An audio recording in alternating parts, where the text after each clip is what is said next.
Let me first brief the happenings in this case. In 1981 August, Mavis Baker, a Jamaican citizen, entered Canada as a visitor. She remained in Canada since then, and worked illegally as a live-in domestic worker for 11 years. She got 4 children born in Canada. The oldest son, Paul Brown, was born in 1985, and then the twins, Patricia and Peter Robinson, were born in 1989, followed by the youngest child, Desmond Robinson, born in 1992. Right after that, Baker suffered from postpartum psychosis and was diagnosed with paranoid schizophrenia, so she applied for welfare. At that time, due to her mental illness, 2 of her children were placed in the care of their father, and the other 2 were placed in foster care. Now her condition has improved. The 2 children who were in foster care are now again under her care. In 1992 December, Baker was ordered deported for working illegally and overstays her status. She applied for HNC application in 1993.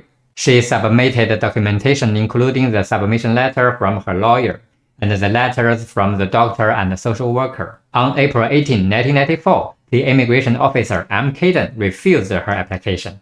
When Baker requested the officer's notes, there are only notes available from immigration officer G. Lawrence. On May 27, 1994, Baker was served with a direction to report to Pearson Airport on June 17 for removal from Canada. Deportation has been stayed pending the result of this appeal. So this is the appeal for the refusal of a judicial review at the Supreme Court of Canada. The judges analyzed quite a lot of issues in this case, including, of course, was the refusal decision unreasonable. But I will mainly focus on another issue. Was there a reasonable apprehension of bias in the making of this decision? You probably have already noticed the strong emotion reflected in the immigration officer's notes. So many letters are capitalized, and it totally looks like an expression of the officer's personal political opinion towards the system of Canada society, instead of a professional legal analysis of the case itself. As I discussed from last video, decisions must be based on the law. So is there a clause in the LPA or the LPR saying that when determining an HNC application,